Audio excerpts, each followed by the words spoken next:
Recuerdo que a principios de marzo de 2026, Sitacunda amaneció como cualquier otro día. El aire estaba fresco, la brisa era suave, y las calles, bueno, estaban casi vacías, apenas iluminadas por los primeros rayos de sol. Todo parecía tan tranquilo que, la verdad, uno ni se imaginaba que algo fuera de lo normal pudiera pasar. Los pájaros cantaban bajito, y el pueblo entero parecía envuelto en una calma que, no sé, ahora me parece hasta extraña. El sol iba subiendo y los callejones se llenaban poco a poco. Los niños jugaban, las risas se escuchaban a lo lejos, y los vendedores empezaban a montar sus puestos, con frutas frescas y especias que llenaban el aire de olores familiares. La gente se saludaba, algunos con una sonrisa, otros solo con la mirada. Era el típico bullicio de la mañana, con el sonido de las tazas de té, las conversaciones, y los pasos rápidos sobre el suelo todavía húmedo. Todo parecía en su sitio, como si nada pudiera romper esa rutina. Las familias seguían con lo suyo, sin imaginar lo que estaba por venir. Madres llevando a sus hijos, hombres yendo al trabajo, los abuelos mirando desde la puerta de sus casas. Nadie pensaba que, detrás de esa normalidad, algo estaba a punto de cambiar. Yo mismo, si lo pienso ahora, no vi ninguna señal clara, aunque quizá había pequeños detalles que pasamos por alto. Entre todo eso, había una niña de 8 años que iba sola a la escuela. La veía pasar a veces, con su mochila y esa forma de caminar tan despreocupada. Saludaba a los vecinos, siempre tímida pero sonriente. Para ella, cada día era una aventura, y la escuela era como un mundo nuevo por descubrir. Es curioso, porque esa mañana, su rutina se sintió igual que siempre, pero ahora sé que era el comienzo de algo que nadie esperaba. Nadie sabía lo que iba a pasar. El aula estaba lista, vacía, esperando a los niños.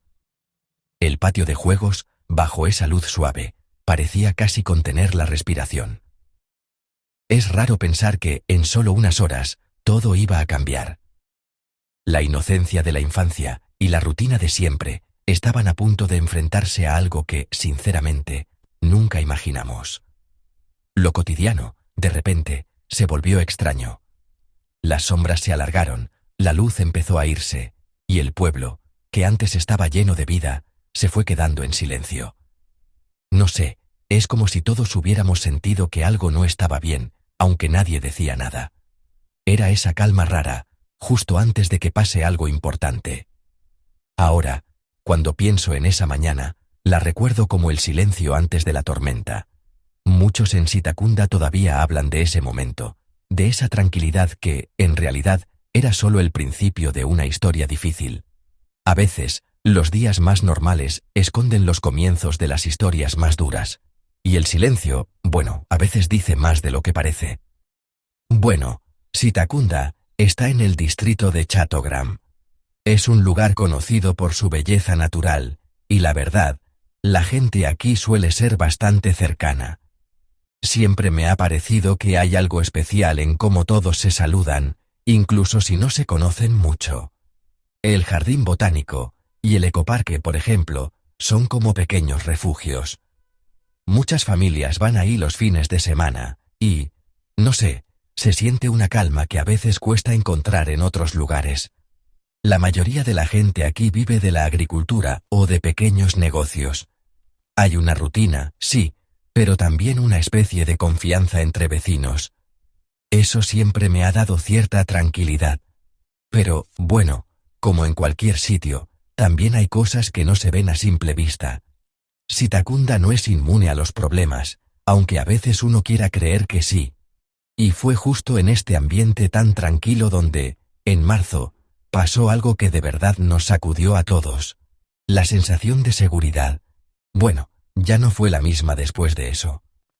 Sinceramente, el 1 de marzo de 2026 parecía un día cualquiera en Sitacunda. Nada fuera de lo normal, ¿sabes?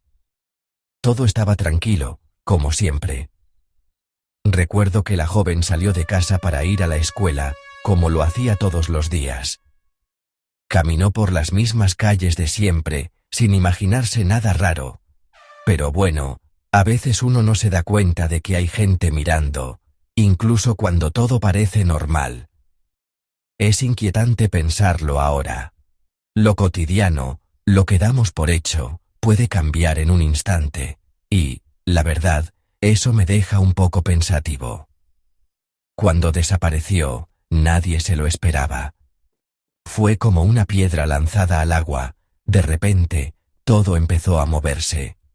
Y así, la calma de Sitacunda se rompió. A veces, uno no valora la tranquilidad hasta que la pierde. Cuando fue pasando el día, la verdad es que ya nadie podía ignorar que la niña no estaba. Su familia, claro, empezó a preocuparse mucho, y pronto la gente del barrio se sumó para ayudar a buscarla. Buscaron por todos lados, pero no hubo suerte.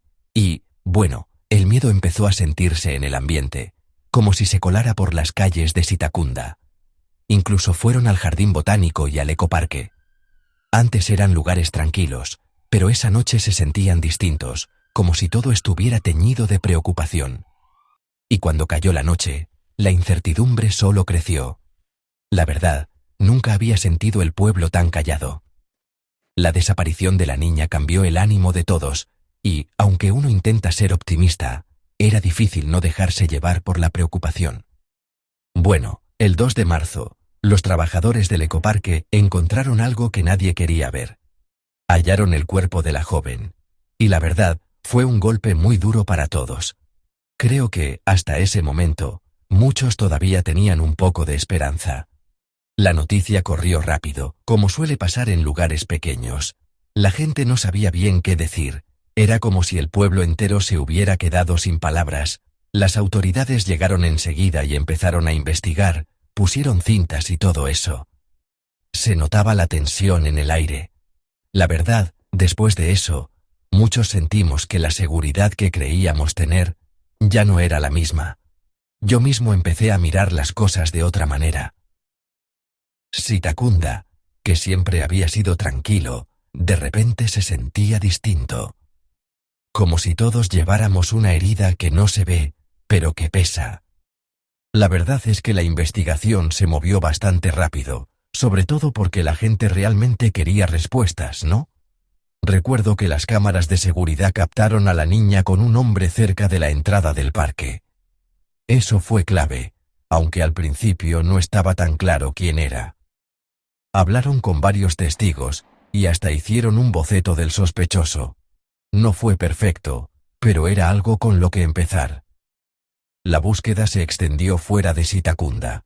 Se notaba la tensión, la gente estaba inquieta, y la policía parecía sentir esa presión. Al final, la evidencia empezó a señalar a un vecino de la familia. Eso me sorprendió, aunque, pensándolo bien, a veces las respuestas están más cerca de lo que uno imagina. Cuando se supo, la comunidad sintió una mezcla rara de alivio y enojo. Es difícil explicar ese sentimiento, pero creo que todos lo entendimos en ese momento. Recuerdo que fue el 3 de marzo cuando detuvieron al sospechoso, que resultó ser un vecino. Lo atraparon cerca, y la verdad, eso me sorprendió bastante. Cuando confesó, por fin se entendió cómo pasaron las cosas. Pero, sinceramente, eso no hizo que la gente se sintiera mucho mejor. El ambiente seguía siendo pesado. El motivo, que tenía más que ver con rencores y mala intención, solo hizo que todo se sintiera más doloroso. Es difícil no sentirse traicionado cuando pasan cosas así tan cerca de casa. La policía actuó rápido, y eso se agradece, aunque siendo honestos, sanar algo así lleva tiempo. No es tan fácil pasar la página. Al final, este caso terminó siendo un recordatorio de lo difícil que es luchar contra la violencia y la impunidad. Ojalá aprendamos algo de todo esto. Cuando pienso en lo que pasó en Sitacunda, la verdad es que todavía me cuesta asimilarlo. La noticia dejó a mucha gente en shock, y se notaba en el ambiente. Las calles, que normalmente están llenas de ruido y movimiento, de repente se volvieron muy silenciosas. Era como si todos estuviéramos tratando de entender cómo pudo pasar algo así. Gente de todas partes, de diferentes edades y trasfondos, se sintió tocada por la historia. Había una mezcla de tristeza y enojo, y la sensación de que no era justo. Muchos empezaron a pedir respuestas. a exigir que las autoridades hicieran algo real, no solo palabras. Al final, este caso se volvió un símbolo de algo más grande: la lucha por la justicia y por proteger a quienes más lo necesitan. Recuerdo ver imágenes de las vigilias, la gente reunida, cada uno con una vela, algunos en silencio, otros rezando o simplemente acompañando. Las velas, no sé, tenían algo especial, como si fueran un pequeño gesto de esperanza en medio de tanto dolor. La historia de la niña tocó a todos, y de alguna manera nos empujó a no quedarnos callados frente a la indiferencia o la injusticia. Mucha gente empezó a pedir cambios, no solo para este caso, sino para todo el sistema. Querían que las instituciones realmente protegieran a los niños, que hubiera consecuencias cuando fallan. Se sentía una presión real sobre quienes toman decisiones, como si por fin tuvieran que escuchar lo que la gente venía diciendo desde hace tiempo. Los medios no dejaron de hablar del tema. Era imposible no enterarse, porque estaba en todas partes, en la tele, en los periódicos, en las redes sociales. Se empezó a hablar mucho más de la seguridad de los niños y de la responsabilidad que tenemos como sociedad. Vi muchos mensajes de apoyo, y también de enojo, pero sobre todo, de ganas de que algo cambie de verdad. Lo que más me llamó la atención fue cómo la gente se unió. Aunque había mucho dolor, también hubo solidaridad. Personas que no se conocían, se apoyaron, se organizaron marchas y campañas para crear conciencia. No fue perfecto, claro, pero se notaba que había una intención genuina de ayudar y de no dejar que esto quedara en el olvido. Al final, creo que el recuerdo de la niña se volvió algo más que una tragedia. Para muchos, fue una especie de llamado a no rendirse, a seguir luchando por un mundo más seguro para los niños. No es fácil, y a veces parece que nada cambia, pero... bueno, esa pequeña luz de esperanza sigue ahí, guiando a la comunidad, aunque sea de a poco, hacia algo mejor.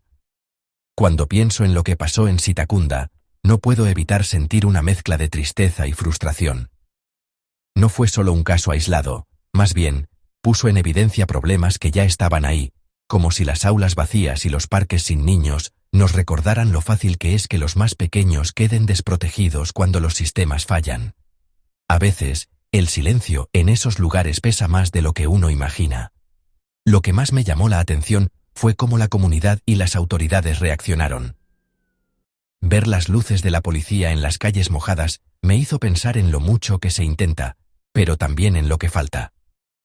Los carteles pidiendo protección para los niños muestran que la preocupación es real, pero la verdad es que esto requiere un esfuerzo constante, no solo respuestas cuando ocurre algo grave. La seguridad de los niños debería ser parte de la vida diaria, no solo una reacción ante la tragedia. Después de lo ocurrido, escuché a muchos padres y maestros pedir cambios de verdad, no solo promesas. Me pareció importante que se hablara tanto de educar a los niños como a los adultos sobre los riesgos y señales de alerta. Esos tablones llenos de mensajes escritos a mano me hicieron pensar en lo urgente que es comunicarnos y apoyarnos entre todos, aunque a veces no sepamos bien por dónde empezar. Creo que la responsabilidad no es solo de las autoridades, sino de todos nosotros. Las oficinas vacías y las calles tranquilas me recuerdan que, aunque no siempre lo veamos, cada decisión o incluso cada cosa que dejamos pasar puede tener un impacto. La vigilancia y el compromiso tienen que ser constantes, incluso cuando ya nadie habla del tema. Admito que a veces me cuesta no sentirme impotente ante estas situaciones, pero también creo que cada espacio vacío, cada momento de silencio, es una oportunidad para pensar en lo que aún falta por hacer. No deberíamos esperar a que pase algo terrible para actuar. Aunque no siempre sepamos la respuesta perfecta, lo importante es no quedarnos quietos. Al final, creo que lo que queda es aprender y tratar de mejorar, aunque sea poco a poco, transformar el dolor en algo útil, convertir la indignación en cambios reales y no perder la esperanza. Cuando veo la luz entrando por la ventana después de la lluvia, pienso que siempre hay una posibilidad de empezar de nuevo, si todos ponemos de nuestra parte. Me quedo con la imagen de esos tablones llenos de mensajes escritos a mano, pequeños gestos, que aunque imperfectos, muestran que la gente quiere ayudar. Al final, creo que todos buscamos lo mismo, sentirnos seguros y cuidar a quienes más lo necesitan.